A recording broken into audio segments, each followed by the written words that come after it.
Welcome to the Ryan Rice Show, where we talk about what we learned yesterday that we can apply today so that we can be better tomorrow. I hope you enjoy and subscribe.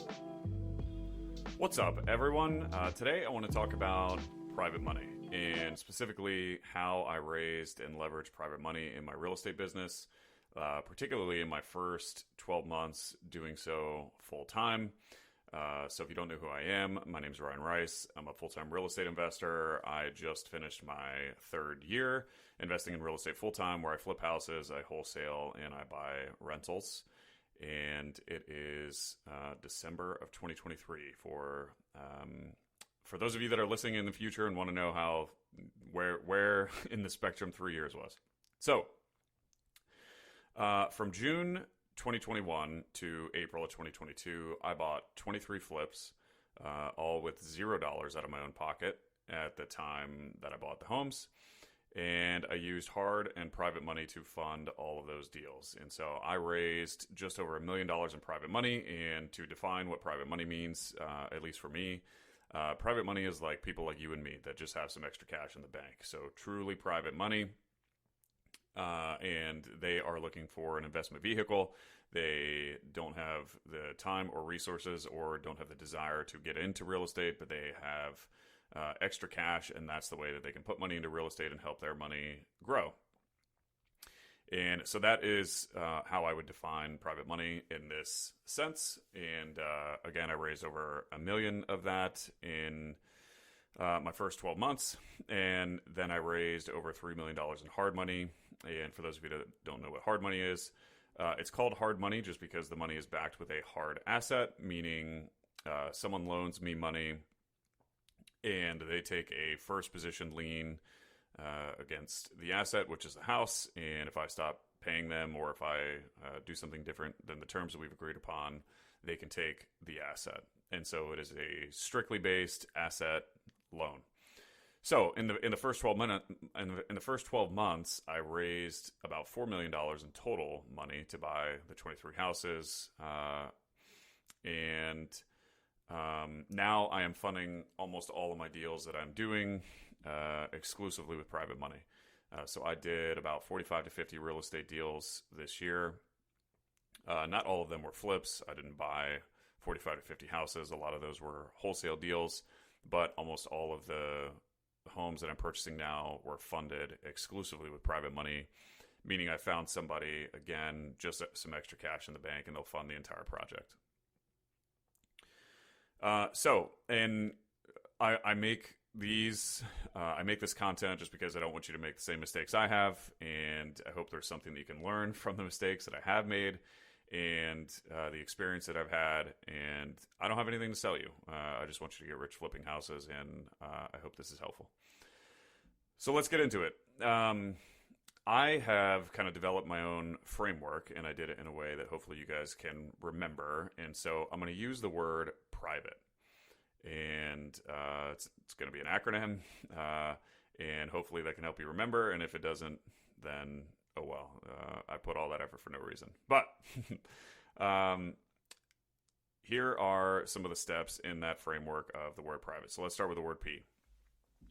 P is for professional. And what I mean by professional is I got so knowledgeable on the subject of flipping houses, raising money, how it works, how a deal is structured, what's the definition of a good deal, what's the definition of a bad deal. I got so knowledgeable of that I could speak to it like a professional. And I wasn't a professional yet because I had done a couple real estate deals in my career prior to my leaving my previous job. But I was far from a professional, but I got the knowledge and I practiced speaking to that knowledge enough to where I could come off sounding like a professional. All right. So, and I think that was it. That was a very important aspect. How I did that is I joined several different masterminds, but there was one mastermind that I joined in particularly that focused on flipping houses virtually using other people's money. And I downloaded all of that information. Not only did I consume the information, but I studied it. I wrote almost entire notebook worth of notes. And I wanted to make sure if I'm going to talk to people about it that I knew what I was talking about, how it worked, because I knew that when I'm going to go raise money, the key to me raising money is going to, people need to perceive that I know what I'm talking about, which I did. I didn't necessarily have the experience just yet, but I studied the information enough to where I could come off sounding like a professional. And I think that's really important because I do think that there's a lot of people that try to raise private money and they don't do the due diligence first. And that's a necessary step, right? It's like a cart before the horse type thing in order to raise private money. And this is money that people have worked their asses off for however long. And, they might have 50, 100, 150K sitting in the bank, and they're not going to give it to you just because, you think they should. They're going to give it to you because you sound like you know what you're talking about. And so, being able to speak and understand the aspects and the fundamentals of flipping a house and first position liens and second position liens and how all of that works, I think was key to being able to raise private money. And so if it's something that you are going to venture to do, I'll never say that you should do anything, but what I did that worked really well for me is I joined a group, and that group had extremely good content where I could consume the information and understand how to speak to it like a professional could. So that worked really well for me. I'm sure there's a bunch of ways where you could go get that knowledge, but for me, that was one of the fastest ways that I could get that knowledge. And I think about this a lot. Like, I can pay for something via time or experience.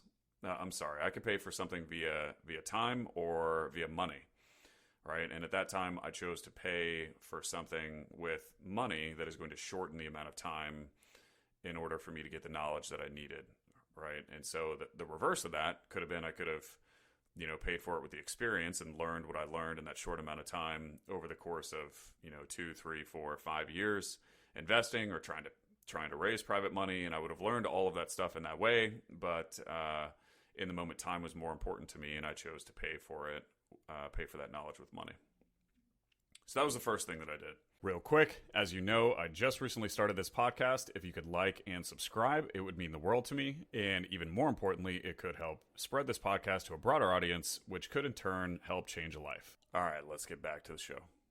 The R stands for release into the universe. So I started to release into the universe everything that I was doing. I started telling people what I was doing in all different formats, right? So, if you focus hard enough on the P for a professional, you can probably get your first deal. And then once you get your first deal, you start telling everyone what it is that you're doing in all sorts of different fashions, and you'll start planting seeds, right? And so I started to release to everyone what it was I was doing. And an avenue that worked really well for me and a platform that worked really well for me in order to do that was Instagram. I started taking before and after photos. I started documenting, the flips, and a lot of people got interested in it. And over time, right, over 12 months, the sliding scale was a significantly more increasing amount of people. The more and more experience I got, but the second I started telling people about what I was doing, the more quote leads that I got, right? And so I would tell people what I was doing, and anytime anyone voiced any sort of interest in what I was doing or potentially investing, I would write their name down, and I would come back to them when I had a deal, and we would start to have a discussion.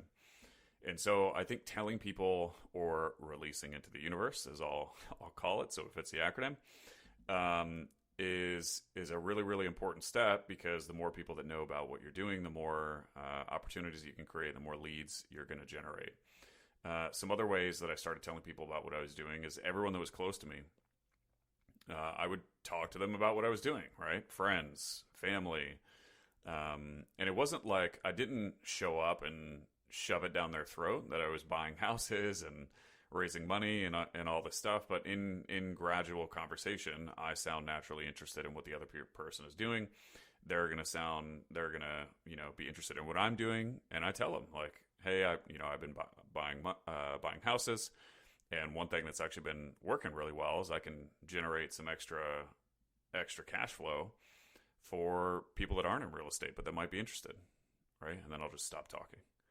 And then I'll gauge interest.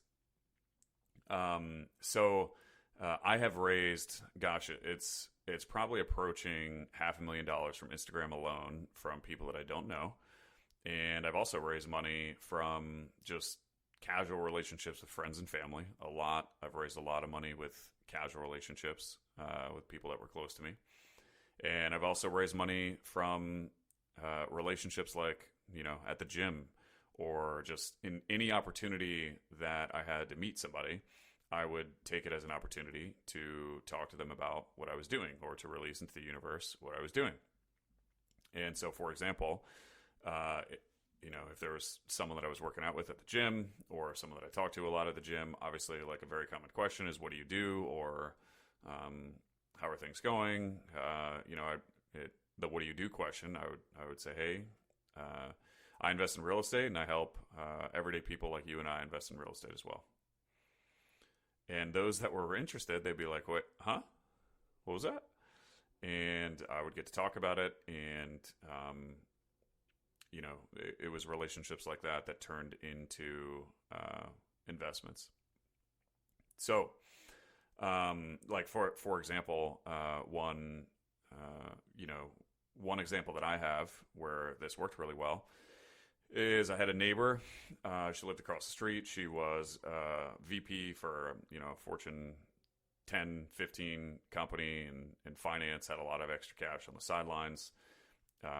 Obviously, like, she had kids. My wife and I had kids. We got to talk, about things about each other.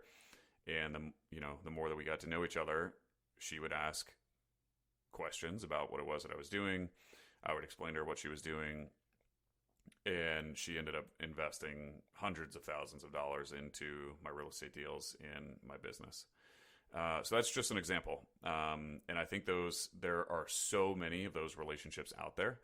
I think the task at first seems daunting to find those people, but they are out there. You just have to, one, talk to people in a way that you know what you're talking about, and then two, tell people about what you're doing, right? So be professional, release what you're doing into the universe, and that's a good step forward. All right, so that concludes our part 1 of our Raising Private Money podcast. Stay tuned for part 2, where we're going to talk about how to pitch to an investor, how to package your deal, what to share with the investor throughout the duration of the project, and more. So I'll catch you guys on the flip side. Peace.